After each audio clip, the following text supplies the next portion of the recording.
Hi, I'm Helen V. Hicks, and thank you for tuning in to another episode of What Would Helen Say? In this episode, our couple explores the dynamic of acceptance and dysfunction. When should you accept, and when should you call out dysfunction for what it is and expect the other person to grow and do something different? If you like my work and you'd like to support it, or if you're interested in accessing premium content, please click on the Patreon link below for more information. Thank you. How are you guys doing? I'm great. That's good to hear. See, that's how you doing. Okay. Irritated. Is there a difference of opinion about great? Yep. Oh, so how are you doing then? Annoyed. Okay. Did anything in particular happen that caused you to feel annoyed? um, Not really. It's just like usual. I don't know if it's a him thing or a guy thing that they just like wait until the last minute for everything. So, what Even something exactly so happened? simple as like getting ready for the session. Literally 5 seconds before, he's just running around looking crazy. Like there's no urgency. Everything get done, all right? Yeah. Okay, so tell me a little bit more of what type of emotions that stirs in you to see him just kind of be so casual about everything. It's very annoying. Like it's very annoying. I had to type the sneeze. Bless you. Bless you. Thank you. But yeah, it's just like with every situation. And like even when we try to go somewhere, I'll have like a whole schedule set on how this is gonna go. This is gonna be. We gotta be here at this time. I'll even tell him an earlier time just so he can get ready on time, and he still just will not. Like I don't know. I'm always ready on time. You never ready on time.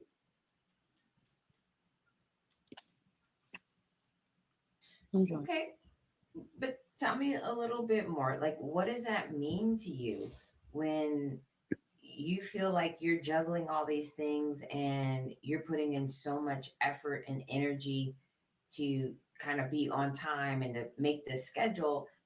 Then what does it mean to you that he's not doing the same thing? Um, there's like you don't care. There's no urgency. Like why don't you care the way that I care? I don't understand.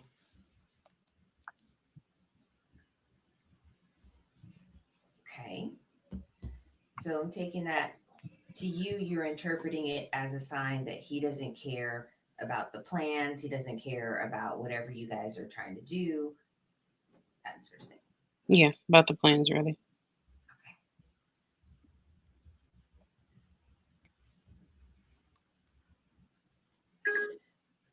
So you tell me, like, how do you feel about being casual, taking your time? I mean, it's not even the fact of taking my time. It's more so, um, like it'd be like a long day at work, and then I have to wake up early. She wanted, and she want plans done at a certain time. Hold on. Okay. Yeah. It's not even the fact of even taking my time. It just I wake up late or tired still. But it's kind of hard. You gotta get two kids ready, and then you gotta get yourself ready. It just be tiring some of the time. Okay. So for you, you moving kind of slow isn't a reflection of not caring, it's more a reflection of being tired. Yeah. Okay. So, how do you show be that you are interested in whatever the plans are and you do care about the plans? Um, I want to say, I mean, I actually get up and get ready, and I still make the plan no matter how tired I am.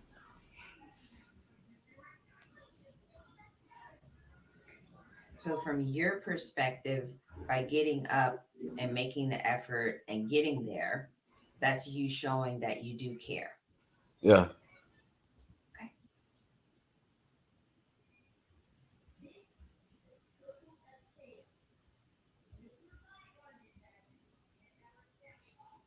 So, is B there with you, or does she have Yeah, to sure. step away? I'm right here. Okay. I couldn't see you. So, how do you feel about him saying that, hey, this is my way of showing that I care? I am getting up, I am participating. Even if I'm slow, this is my way of showing it matters. No, I don't No? accept it. I don't accept it at all. Okay, so tell me more. What makes it difficult for you to accept that? Um, because like I said, even when it came down to the session itself, I told you what time it was. You knew what time it was. I woke you up. You just like he'll get up and just sit there. Like I don't know if you gotta like reflect or whatever it is. Like you just sit there, and then it'll be like 3 minutes before. Then he's like, okay, let me get ready now, and that's annoying. Like why you can't just get up and just get ready and then relax after you already ready? And it's not like a one-off situation. This is like for everything. So perhaps this is part of his personality if it's for everything? Yes, and that's the problem. So here's the thing. Hmm. The Gottmans have found that approximately 69% of what couples argue about is stuff that's based in personality, and stuff based in personality is highly unlikely to change. Mm-mm-mm. So, because of that, rather than spending so much time and energy trying to change somebody's personality, we Mm-hmm. have to find a way to understand it, and two, a way to cope with it. Yeah, I don't know about that. I don't know how to do that. I thought even by like giving like an earlier time that that would do something, but it didn't. It still just doesn't work. So tell me more. Why doesn't it work for you that he's not ready beforehand and waiting instead of, okay, he's just in time? It's just because I feel like why I just don't get why. Like beyond being tired, why? This was before kids. Like so, kids are not the excuse right now. So I'm again, not it comes back, accepting that. but it's just him. Right. And that's why I want to know why, but he doesn't think that it's a problem. Or if I'll say something, it's like there's always an excuse, but not really I don't know. It's like it's an excuse of okay, I can't explain what I'm trying to say. It's not like a solid reason. It's just an excuse to like not get me mad or an excuse to like I don't know. I don't get it, but I get what I'm trying to say, but it's not coming out right. Okay, well, maybe as we go along, some words will come to you and you'll be able to express it a little bit better. So I'm curious, um, were you allowed to do that when you were younger? Were you allowed to wait until last minute? Is this something that again No. gets tied? Okay. So this seems like it's another one of those issues. I mean, we started talking about this last time of, Yeah. how you were raised and the dynamics between you and your mom, and how that kind of spills over into this relationship. Hmm. So is this one of those things? Probably so. I don't know, but it could be. So then tell me a little bit more, like when you were growing up and it was time to get ready, to do something, what was the expectation? Um, the expectation was to, I mean, I would say even so simple as what getting ready for school. It would be like she's literally standing right there, like counting down, like this, just like this, like right in my face. Just do it, do it, do it. Like I'm literally speeding to get dressed, and I'm probably dressed within 10 minutes or less. Wow. Yeah. So That sounds really, really stressful. it was, and I can remember as far as I want to say, I don't know how old are you in like second grade or something. 7. Yeah, so probably like around there. Yeah, that's like one that I remember like vividly. I still like replay that day over and over in my head. Like I can still see it. And it was like somebody else was there. I forget. I don't know if it was one of her friends or a family member, and they were like, "Girl, you move so fast. Like, how you get her to move like that?" And she's like, "Yeah, because I don't play." And they was just like, they like, "I never saw this before." Like they were shocked, and I'm just like, I just know that I have to do it. Like that's just everyday life. Okay. So what was it like for you? Like, because everything I've heard so far, it's like all this pressure constantly being applied on you to get it done and to get it right and to do this and to do that. It's like I feel like I want to shrink just hearing it.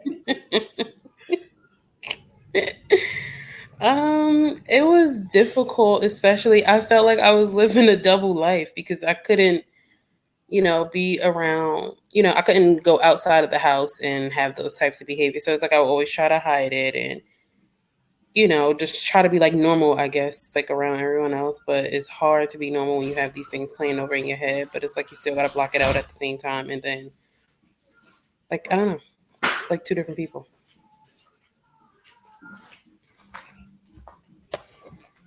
I want to help you get in touch with the part of you that wants to be free Mm-hmm. from these things, because I'm hearing how it was for you as a child to experience this, and it wasn't pleasant, it wasn't nice, it wasn't comforting, it wasn't supportive, and you don't like it. You didn't like it then, you don't like it now, but yet you're kind of trapped in this cycle of repeating it. Mm-hmm. So again, I'm looking for, in those moments, that 7-year-old you, how would that 7-year-old you have wanted that situation to have played out? Um, Let me see. I don't know. Like, just like relax. Like, I don't know. Like, it's not that serious. To me, I didn't think it was that serious. Especially when we have like a whole hour to get ready. And I'm literally like, if this is the school, my house is like right here. Oh, So it was like super pointless to me. so it's like, hurry up and wait. Right. Okay. So I like the statement you just said, relax. It's not that serious. Hmm. That's what I want you to be able to remind yourself now. Okay. Relax. It's not that serious. Right.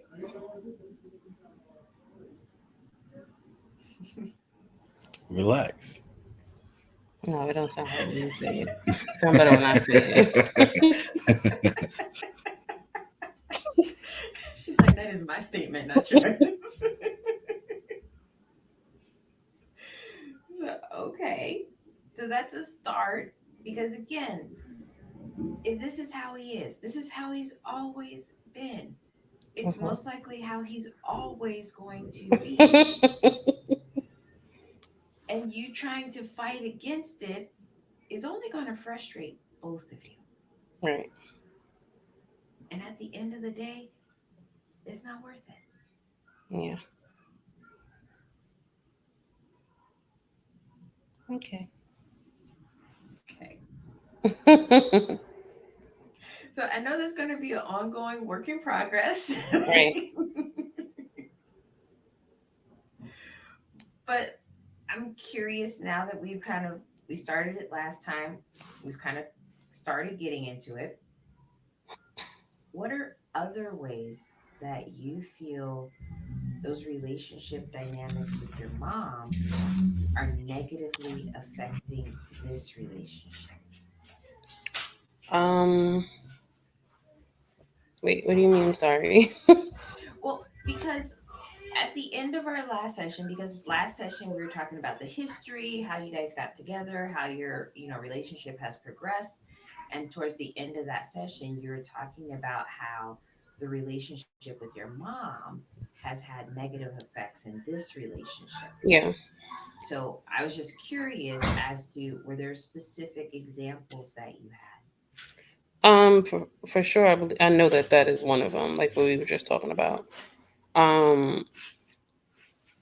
And like constantly being like how do you say, like I know that he does a good job like providing and like being there, but in my household like back then, of course, like I'm too little, I don't have a job, so I can't provide, but it's like I was like the man of the house, like I'm doing everything. So sometimes it's hard for me to be like, okay, I need you to do this or that because I'm just gonna do it, like if that makes sense. So it's difficult for you to delegate those responsibilities and kind of Yeah. let them go. Yeah.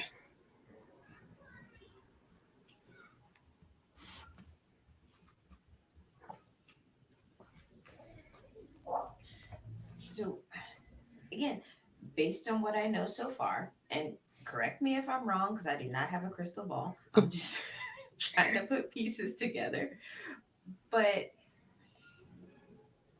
to me, I'm wondering if it's difficult for you to let go of things because so many aspects of your childhood were attached to this sense of punishment or criticism that Yeah. you knew was coming if it wasn't done just right. Right. Okay. So do you feel like there's some sense of that still attached to it? That, hey, I can ask him to do this, but if it's not done just right, I'm gonna have to deal with this. Yep.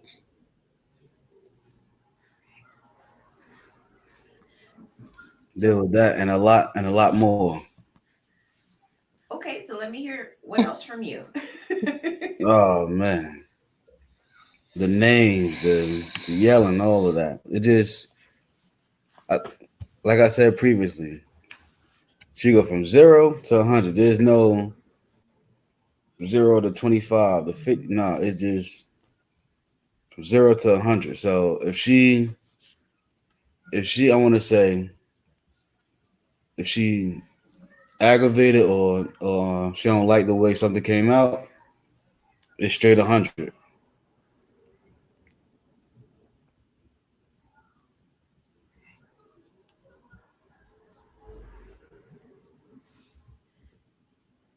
So I'm gonna say this, and I know you're not gonna like hearing it. Me. Yes. Oh boy. Are you hearing how you're becoming your mom? Yeah. And that's what frustrates me more. Right.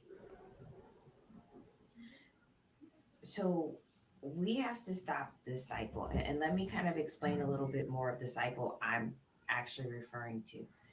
Because what happens is people engage in a behavior and then they're upset with themselves for engaging in the behavior. So they beat themselves up and they beat themselves up about the behavior and they feel so bad that they engage in the behavior again because they feel defeated about being able to engage in a different or better behavior. So then again, you go back and you do the same behavior. Ah, you're mad at yourself, you beat yourself up again, but now you feel more like a failure. So guess what? You do the same thing. Right. And you just keep going and going and going. So the cycle that I want to disrupt here is let's stop beating you up. So okay, you engage in a behavior, you make a mistake. Let's insert what was missing from your childhood. Mm-hmm. What was missing from your childhood was kindness and compassion. Yeah. So being able to one, treat yourself with kindness and compassion, and then do that with others. Yeah. That it doesn't have to be perfect. It's okay if everything doesn't get done. Being able to come back and say, you know what? But you still had a good day. Mm-hmm. You still got A or B done. You still went to work. You still took care of the kids. you Yeah. know, you still showed up today. Mm-hmm. Like you got 90% of the stuff done. Let's not beat you up for the remaining 10. Right.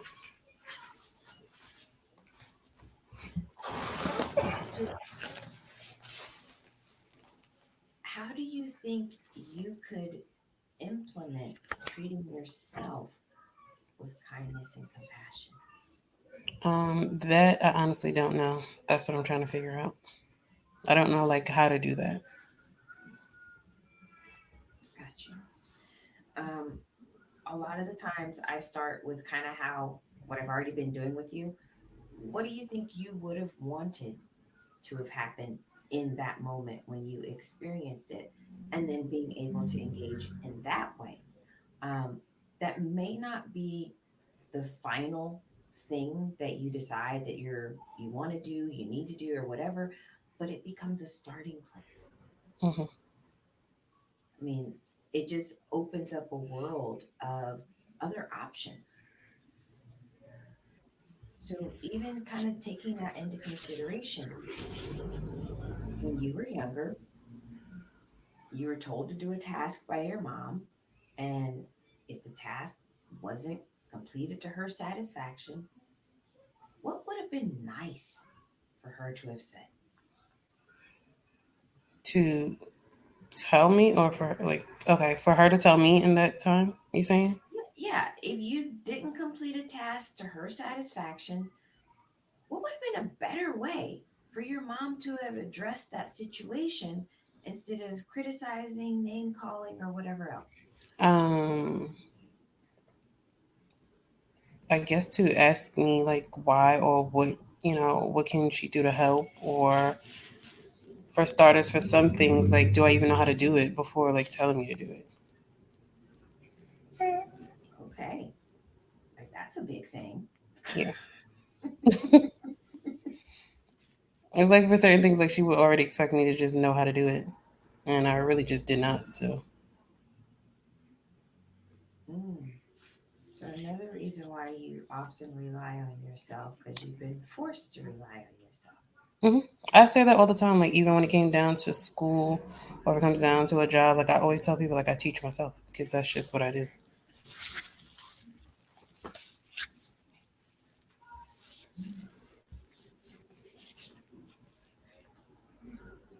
Because that's become the expectation that nobody's going hmm to show you, nobody's going to teach you. You just have to figure it out. hmm And if you happen to not figure it out the right way, then you get punished for that. Right. This is quite a tightrope you had to walk. Yep. Oh my goodness. Okay.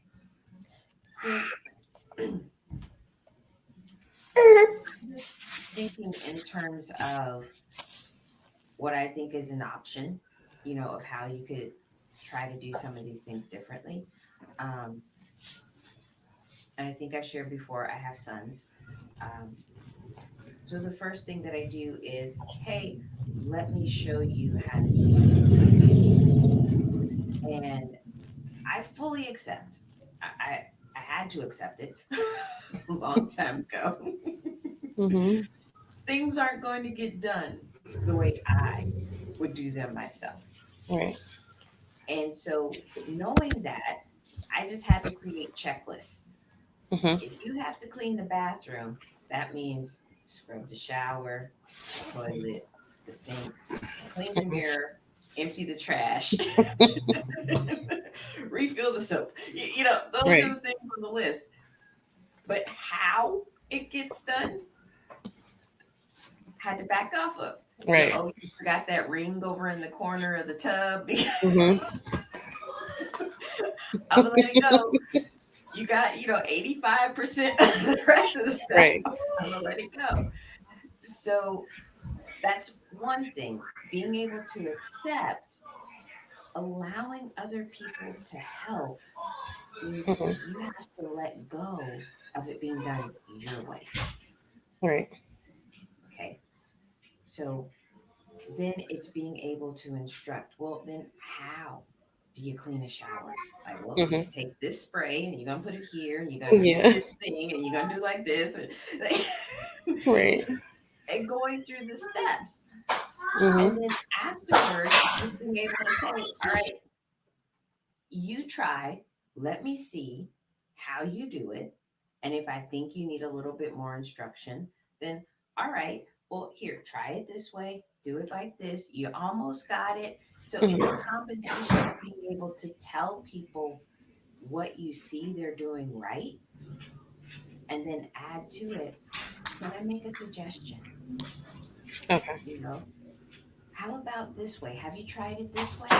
And then ask them, well, was that way a little bit easier or did you like it the first way you did it? Mhm. And if they say, no, I like it my way, okay. Yeah. Yeah.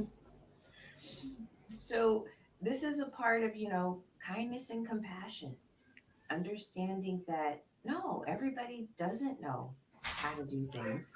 Everybody hasn't been forced to learn on their own like you. Right. And that to help them along, it requires kindness and compassion. Mhm. People are more likely to do things for you or with you if they feel appreciated for whatever effort they bring to the table. Mhm. Okay. So even if you ask Jay to do something and he's like halfway, if you approach him with appreciation and kindness, he's more likely to do the other half than if you approach him with criticism. Mhm. Because with criticism, people will find ways to just be like, I'm out. I'm not Yeah. doing this. It doesn't matter to me, so that's on you now. Yeah. But to be able to say, you know what, I really appreciate how you put this up and you put that over there and you did that over here. I just need you to do one more thing for me. Can you go back and do that over there? Here, Mhm. Oh, approaching so it. that's a little trick. Not necessarily a trick, but it's something people respond to more positively. So if you want something done, if it's important to you to get something done, then you have to approach it in a way people will receive it instead of reject it. Yeah. And that's how people receive things. If you show them appreciation, wow, I really like how you set that up. You know Mhm. what? I never thought to do it that way before. That's awesome. Can you do one more thing for me? Right. Because you're building the person up and you're giving them confidence to where they feel capable of doing something. Mm-hmm. So that capability adds to them actually moving forward to doing it. Right. Remember that cycle we went through before? Mm-hmm. After you beat yourself up, you really don't feel capable of doing something new, different, or better. Mm-hmm.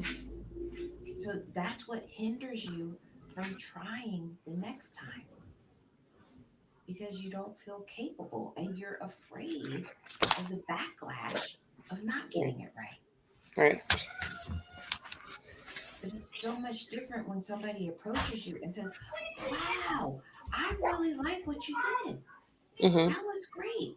And you're like, "Ooh, okay." Right. It like relieves some stress and it encourages you. All right, I got this. It's Mm-hmm. okay.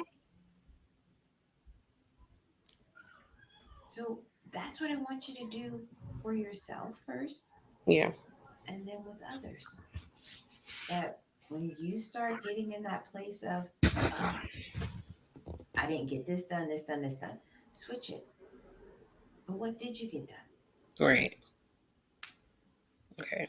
And I feel like, yeah, um, I'm usually like, oh my God, like I didn't do this or do that. And then on the other hand, he's like, well, but you did. And I'm like, yeah, but that doesn't matter because I didn't do what I said I was going to do. Um, but yeah, he's usually like that on that side. Like, oh, well, you did. Like, it's okay. And I'm just like, no, it's not. Like, don't excuse I don't know, slacking, I guess. I don't know. That's what you would call it.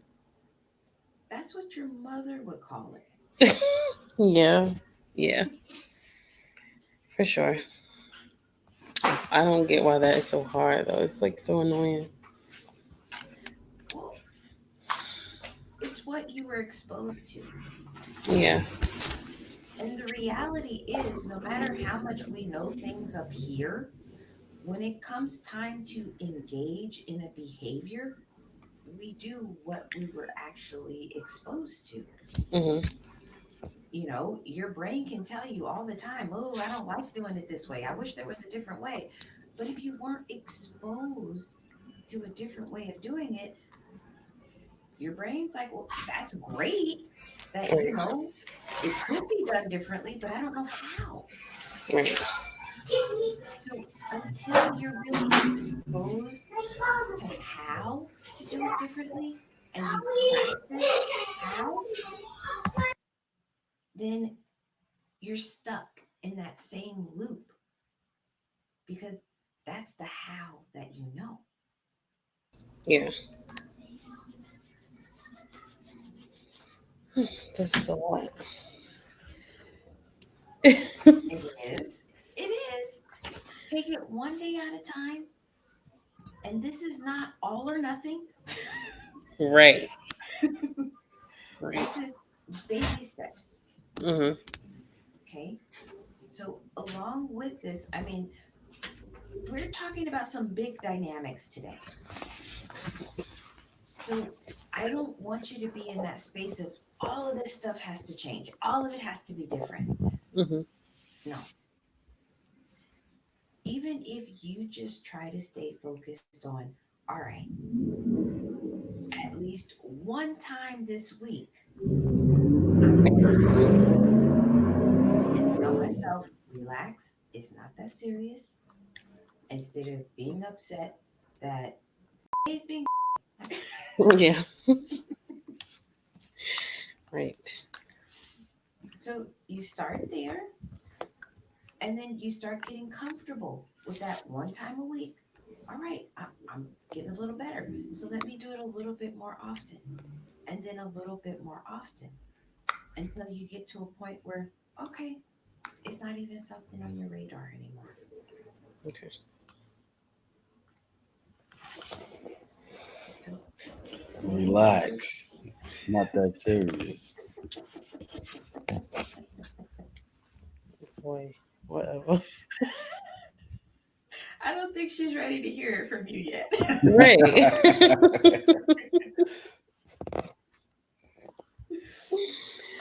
Oh, got it. But same thing with the kindness and compassion. Find one thing that you can start practicing kindness and compassion to yourself with. And until you get comfortable with it, just stick with the one thing. And then as you get better, then start spreading it out more. Okay.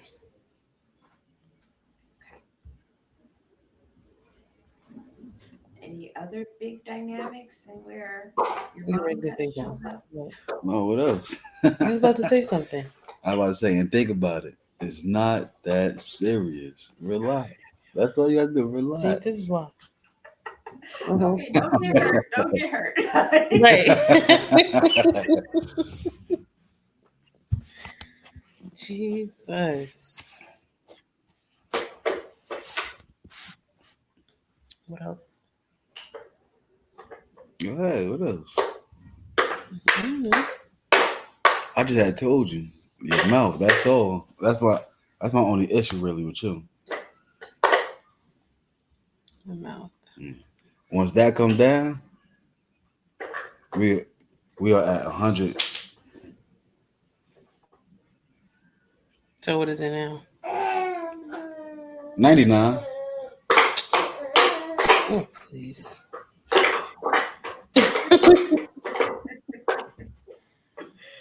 So, okay.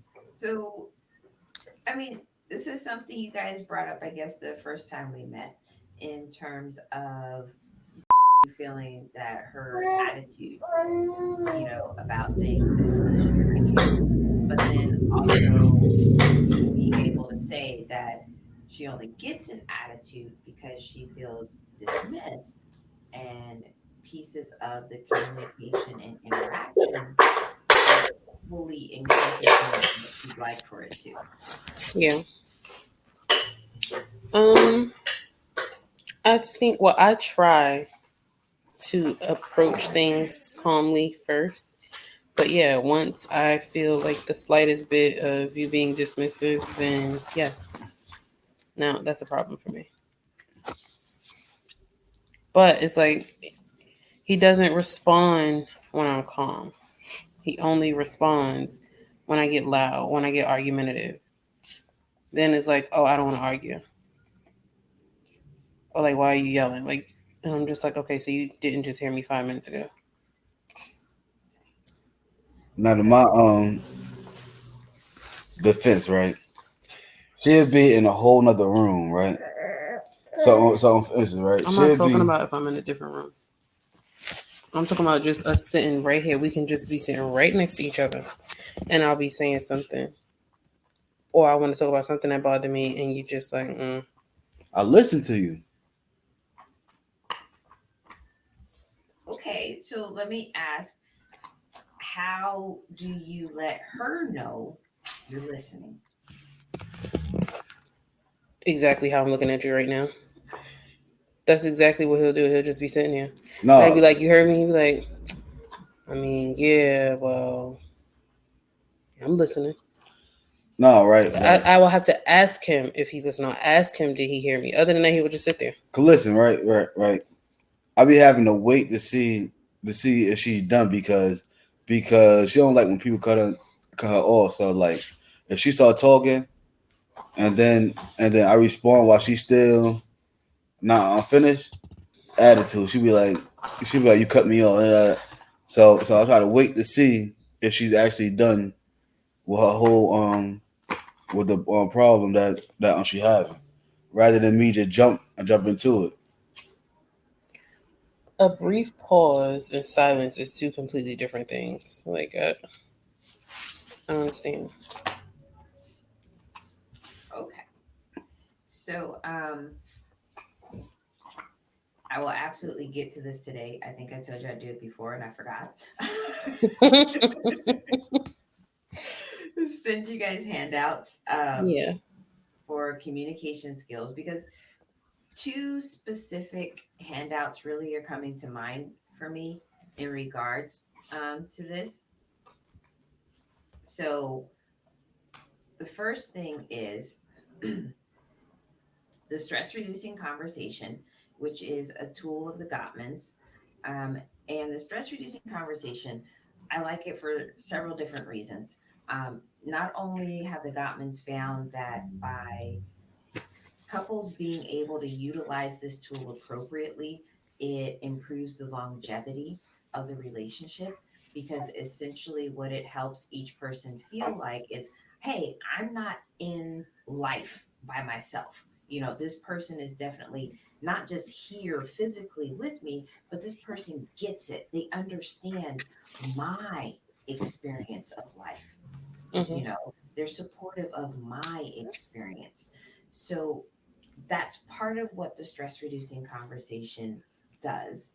Um, the other thing that I really like about it is it allows you guys time to practice really good communication skills about stuff outside of your relationship so that when you need to talk about things inside the relationship, you've already worked on developing some of these skills so you're less likely to engage in those negative patterns that really damage your relationship Mm-hmm. and harm your communication rather than build it up. So those are the two things about the stress reducing conversation. Um, I will send you the handouts later on today, but Right. just to kind of give you an overview. So, one, the stress reducing conversation is you guys talk to each other about things going on in your life but are outside of the relationship. Okay. So, Yeah. it can be about family, work, if you're in school, the neighbors, whatever, but it's outside of the relationship. Okay. During this conversation, there'll be one person who's the speaker and the other person who's the listener. The listener is doing a lot of work. Mm-hmm. Okay, so listening is not just sitting there, uh huh, uh huh, uh huh. It's nice that you say Yeah. uh huh and you kind of make it seem like you're paying attention. Right. The listener really has an important job here. The listener has to be the one to make empathetic statements. Mm-hmm. So you have to go beyond saying uh-huh and being able to make empathetic statements to help show that you're understanding the emotional content that your partner is trying to express. So empathetic statements like, wow, that sounds really stressful. It's like, oh my goodness, that must have been a lot for you to have to handle. Yeah. It's like, you know, things of that nature are empathetic statements. The other thing the listener is trying to do is you're trying to take this conversation to a deeper, more meaningful level. So then you're also going to ask questions and you're going to say, wow, so did this situation remind you of anything else in your past that really kind of bothered you or hurt you? You know, or you can ask questions like, so what was the most bothersome thing about this situation for you? So that's what the listener is doing. You're trying to show support, but you're also trying to take the conversation to a deeper level to get your partner to be more vulnerable, to open up more, because it's by being vulnerable with each other that you truly strengthen that connection between the two of you. Right. Hmm. I needed to know about that part too because he is just like so unbothered. Like nothing is wrong with me. Nothing ever happened to me. Nothing hurt me. I'm fine. I don't get into that. That's not my thing. Nah, man. I'm not about to have nobody out here working my nerves or It's not looking even good about like that. this I'm saying business. like anything in the past. Like I feel like somewhere down the line we've all, been some I don't know, into something or something traumatic, whether it's small or big, whatever is traumatic to you, I may have not experienced the same trauma, but it's like when I ask him those types of things, he's just like, nope, Nothing. I'm fine. That don't bother me. I'm not hurt. Okay. Not that I want him to be or anything like that, but it's just like it's. I don't know. He just doesn't open up about anything at all. I do open up. It really, growing up, nothing really ever happened to me like for trauma, none of that. Like I don't know what you want me to say. Like nothing really. I don't want you to say anything. What do you mean? No, I'm saying like growing up was it. I didn't have no trauma really, so I don't. Not even really. I didn't have no trauma. Okay. I don't understand. Like I be thinking, but don't nothing come to mind. So it's perfectly fine. You didn't have any trauma in Right. your childhood. Nobody wants you to have been traumatized. Um, but it doesn't mean you're not without your own emotional experiences. Like, Yeah. surely there were certain things that happened that were disappointing, you know, versus there are things that were really exciting and you looked forward to. So it doesn't have to be traumatizing, but it is about sharing what your emotional experience was. Mm, yeah. So that's all we're referring to. And even when you guys start engaging in the stress reducing conversation, I want you to keep in mind that if one person is being vulnerable, the other person needs to be able to be vulnerable as well. It doesn't have to match. It doesn't have to say, well, you told me this traumatizing story, so I need to tell you a traumatizing story. Right. No. But it's just that if one person's opening up, then the other needs to be able to open up as well. Share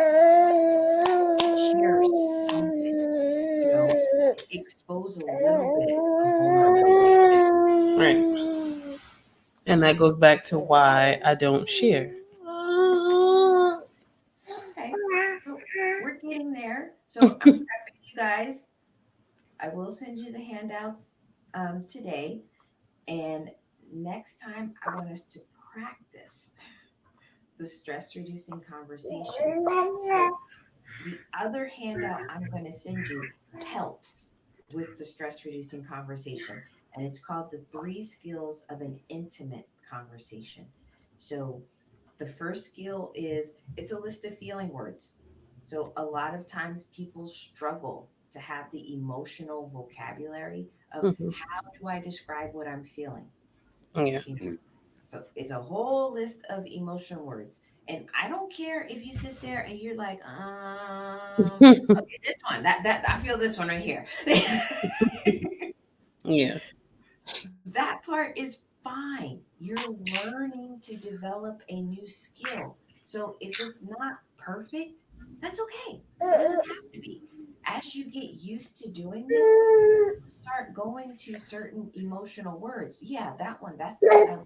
That's the one I feel. And it'll start flowing more naturally. The second skill is empathetic statements. So there's a whole tab of empathetic statements of, wow, that must have really sucked. That Yeah. sounds stressful. Like, you know, that's really heavy. It's just a list of things that you can say. The third skill is asking those questions that help the conversation go deeper. Yeah. So, again, if you sit there and you say,